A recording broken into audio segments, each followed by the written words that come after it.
Hello friends, ધમુસ kitchen and વ્લોગમાં તમારું સ્વાગત છે। આજે આપણે બનાવીશું લીલા વટાણાનો એકદમ ટેસ્ટી અને હેલ્ધી ગરમા ગરમ નાસ્તો। સાવ ઓછા તેલમાં બનીને તૈયાર થશે અને ટેસ્ટી તો એવો કે તમે સમોસા અને કચોરી ભૂલી જશો।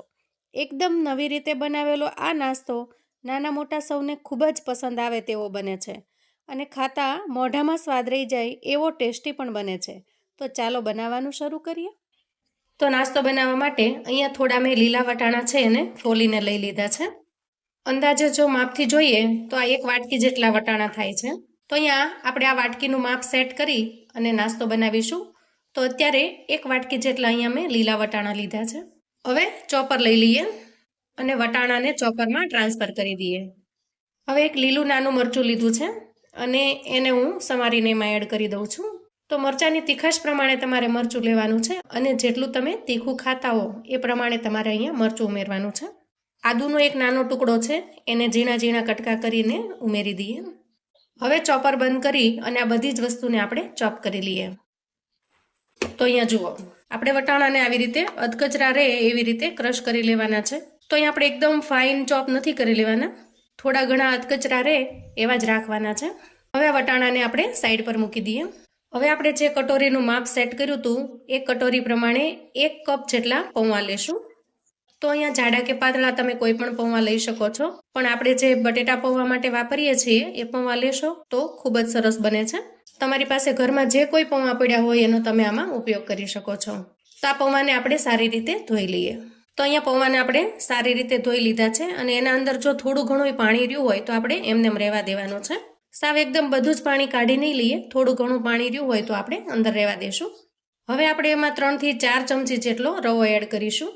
તો અહીં એકદમ બારીક સૂજી છે મારી પાસે, તો મેં એ લીધી છે। તમારી પાસે પણ કોઈ પણ હોય તો એ તમે લઈ શકો છો। તો અહીંયા 4 ચમચી જેટલો રવો આપણે ઉમેરી દીધો છે અને રવો આના અંદર સારી રીતે મિક્સ થઈ જાય એટલા માટે આપણે થોડું પાણી એડ કરીશું। તો અહીંયા 2 થી 3 ચમચી જેટલું પાણી આપણે એડ કરી દીધું છે અને આ રીતે રવાને પૌવાની અંદર મિક્સ કરી 10 મિનિટ માટે રહેવા દઈએ। ત્યાં સુધીમાં આપણે આગળની તૈયારી કરીએ। અહીંયા 1 વાટકી જેટલા બટેકા છે એને મેં બાફી લીધા છે। તો એ બટેટાને આપણે મેશ કરી લેવાના છે। હવે એક પેનને આપણે ગેસ પર મૂકી દઈશું અને અંદાજે 2 ચમચા જેટલું તેલ લેશું। તેલ સહેજ ગરમ થાય એટલે અડધી ચમચી જેટલું જીરું લેશું।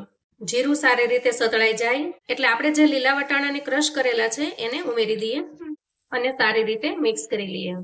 તો સૌથી પહેલા તો આપણે જે લીલા વટાણા છે એને તેલમાં સારી રીતે સાંતળી લેવાના છે, જેથી કરીને એના અંદરનું જેટલું કાચાપણું હોય એ બધું જ દૂર થઈ જાય। તો અહીંયા જુઓ, વટાણા છે એ સારી રીતે સતળાઈ ગયા છે। તો અહીંયા આપણે સ્પેચ્યુલાને ખાસ ચલાવતી રહેવાની છે, નહીં તો વટાણા છે એ નીચે ચોંટી જશે। તો વટાણાને થોડી વાર માટે સાંતળી અને પછી ગેસની ફ્લેમ થોડી વાર માટે બંધ કરીશું અને મસાલા કરી લેશું। તો અહીંયા વટાણા સતળાઈ ગયા છે અને હું થોડી વાર માટે ગેસની ફ્લેમને બંધ કરી દઉં છું। તો અહીંયા સૌથી પહેલા મેશ કરેલા બટેકા છે એને આપણે ઉમેરી દઈશું। થોડા ચીલી ફ્લેક્સ છે એને ઉમેરી દઈએ અને થોડા આમથા ચીલી ફ્લેક્સ એટલે આપણે બાકી રાખીશું। સ્વાદ પ્રમાણે મીઠું નાખીશું। બટેટા બાફવામાં જો તમે મીઠું નાખ્યું હોય તો અહીંયા મીઠું નાખવામાં ધ્યાન રાખવાનું। અડધી ચમચી જેટલી હળદર ઉમેરીશું। 5 ચમચી જેટલો ગરમ મસાલો નાખીશું। તો ગરમ મસાલો નાખવાથી ટેસ્ટ ખૂબ જ સરસ આવે છે। અડધી ચમચી જેટલું ખાંડનું બૂરું એડ કરીશું। થોડી ધાણા ભાજી એડ કરીશું અને અડધા લીંબુનો રસ છે એને આપણે એડ કરીશું। તો અહીં આપણે ખાંડનું બૂરું પણ નાખ્યું છે અને લીંબુનો રસ પણ ઉમેર્યો છે। તો આપણું જે મિશ્રણ બનશે એકદમ સરસ ખાટું મીઠું બનીને તૈયાર થશે। હવે આ બધી જ વસ્તુને આપણે પહેલા મિક્સ કરી લઈએ અને પછી ગેસની ફ્લેમ ચાલુ કરીશું। હવે જુઓ, મેં ગેસની ફ્લેમ ચાલુ કરી દીધી છે અને આ મિશ્રણને આપણે સારી રીતે ભૂંજી લઈએ। તો અહીંયા તમે જુઓ 2 થી 3 મિનિટની અંદર મસાલો સરસ તૈયાર થઈ ગયો છે અને અહીંયા આપણે ગેસની ફ્લેમ હવે બંધ કરી દઈશું। તૈયાર કરેલા મસાલાને આપણે એક પ્લેટની અંદર કાઢી લઈશું અને ઠંડો થવા દેશું। હવે અહીંયા જે પૌવા અને રવો છે એને મિક્સ કરીને રાખ્યો હતો એ સારી રીતે સોક થઈ ગયો છે અને તમે જુઓ સુકાઈ પણ ગયો છે। આના અંદર હજી આપણે પાણી ઉમેરવું પડશે। તો પૌવા અને રવો છે એને હું અહીંયા એક મોટા વાસણની અંદર કાઢી લઉં છું અને આપણે એમાં ઉમેરીશું 1 ચમચી જેટલું દહીં। તો ખાટું દહીં હોય તો પણ ચાલે, મોળું દહીં હોય તો પણ ચાલે, અથવા તો તમે અહીંયા 4 થી 5 ચમચી જેટલી છાશ પણ ઉમેરી શકો છો। સ્વાદ પ્રમાણે મીઠું એડ કરીશું। થોડા ચીલી ફ્લેક્સ જે આપણે વધાર્યા હતા એને ઉમેરી દઈએ। થોડી કોથમીર એડ કરીશું અને આ બધી જ વસ્તુને આપણે સારી રીતે મિક્સ કરી લઈએ। અહીંયા તમે જુઓ ડો તૈયાર થઈ ગયો છે। હવે થોડું અમથું તેલ નાખી અને આપણે એને રેડી કરી લઈએ. હવે આપણે આ ડોમાંથી લુવા બનાવી લઈશું. મુઠ્ઠીમાં સમાય એવડો આપણે લુવો લેવાનો છે અને આ રીતે બધા જ લુવા બનાવીને તૈયાર કરી દઈએ. જે મિશ્રણ આપણે બનાવ્યું છે એ અહીંયા સરસ ઠરી ગયું છે. તો જેવી રીતે આપણે આ બોલ્સ બનાવ્યા એવી જ રીતે આમાંથી પણ સરસ બોલ્સ બનાવી લેશું. તો અહીંયા આપણે આ બોલ્સ જે બનાવ્યા છે ને એના કરતાં થોડા નાના બોલ્સ બનાવવાના છે. તો જુઓ એકદમ સરસ બોલ્સ બનીને તૈયાર થાય છે. આપણે જેટલું મિશ્રણ હતું એમાંથી આવા સરસ મજાના બોલ્સ બનાવીને તૈયાર કરી લીધા છે. હવે આપણે લઈશું એક સફેદ બોલ અને એને આવી રીતે ફેલાવી દેશું. તો અહીંયા એક કટોરી જેવું આપણે બનાવી લેવાનું છે અને પછી એની અંદર જે ગ્રીન બોલ્સ છે એને આપણે મૂકી દઈશું અને પછી આ જે કિનારી છે એને ઉપરની સાઈડ આમ ફેલાવતા જશું અને આવી રીતે આપણે પેક કરી દેશું અને પછી ગોળ ગોળ આવી રીતે વાળી લેશું. તમે જુઓ એકદમ સરસ બોલ્સ બનીને તૈયાર થઈ જાય છે. તો મિત્રો બનાવવું એકદમ સિમ્પલ છે. હું તમને ફરી એક કરીને બતાવું. જો આ રીતે આપણે ગોળ વાળી અને પછી એક કટોરી ટાઈપનો શેપ આપવાનો છે. કિનારી થોડી થોડી જાડી રહેવા દેવાની જેથી કરીને ઉપર જ્યારે આપણે કવર કરીએ ત્યારે એ કામ લાગશે.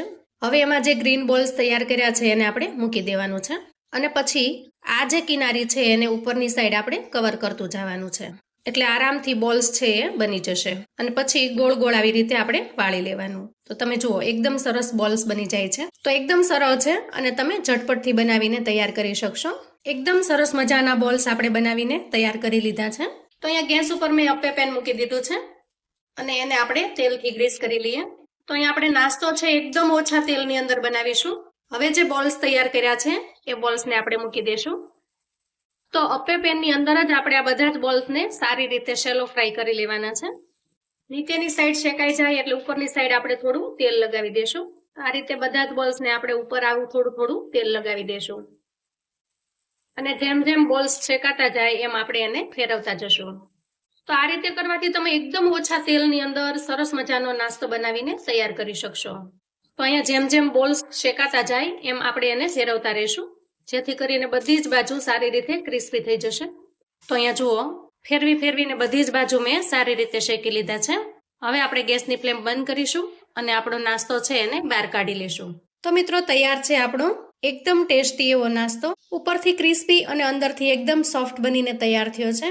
તો મિત્રો તમે સૂકી કચોરી તો ઘણી ખાતા હશો પણ આ રીતે બોલ્સ બનાવીને જો તૈયાર કરશો તો નાસ્તાની મજા દોર છે. એકદમ ઓછા તેલમાં બનીને તૈયાર થતો આ નાસ્તો ખૂબ જ ટેસ્ટી અને હેલ્ધી છે. ડીપ ફ્રાય કરી અને તૈયાર કરવા કરતાં ઓછા તેલમાં બનાવેલો આ નાસ્તો તમને ખૂબ જ પસંદ આવશે. અંદરથી સોફ્ટ અને ઉપરથી ક્રિસ્પી બનીને તૈયાર થયો છે. જુઓ ઉપરથી એકદમ ક્રિસ્પી બન્યો છે અને અંદરથી એકદમ સોફ્ટ. જુઓ તમે જોઈ શકો છો અંદરથી એકદમ સોફ્ટ બન્યો છે. નાના મોટા સૌને આ નાસ્તો ખૂબ જ ભાવશે. આ નાસ્તાને તમે ટોમેટો ચટણી, ગ્રીન ચટણી અથવા તો સોસની સાથે પીરસી શકો છો અને કોઈ પણ ચટણી કે સોસ વગર પણ તમે આ નાસ્તો ખાશો તો તમને એટલો ભાવશે કે તમારે કોઈ ચટણી કે સોસની જરૂર પણ નહીં પડે. તો અહીંયા એક નાસ્તો હું તમને કટ કરીને બતાવું છું. જુઓ એકદમ ટેસ્ટી અને લાજવાબ બનીને તૈયાર થયો છે. તો આ રેસીપીને હું વટાણાની ઓઇલ ફ્રી કચોરી એવું નામ આપીશ. તમે શું નામ આપશો મિત્રો એ મને ચોક્કસથી જણાવજો. સવારનો નાસ્તો કે સાંજનો નાસ્તો, લંચ બોક્સ કે ટિફિન બોક્સ ગમે ત્યાં તમે આ નાસ્તો બનાવીને આપી શકો છો. તો આવું અવનવું જાણવા માટે ચેનલ પર જો તમે નવા છો તો પ્લીઝ ચેનલને સબસ્ક્રાઈબ કરો. વિડીયો ગમે તો લાઈક અને શેર કરો. તમારા સગા સંબંધી મિત્રોને પણ આપણી આ આજના નાસ્તાની રેસીપી ચોક્કસથી મોકલી આપજો જેથી એ લોકો પણ તૈયાર કરી શકે, પોતાના બાળકોને ટિફિન બોક્સમાં આપી શકે, લંચ બોક્સમાં આપી શકે અને એન્જોય કરી શકે. તો ફરી મળીએ એક નવી રેસીપી સાથે. ત્યાં સુધી આવજો મિત્રો.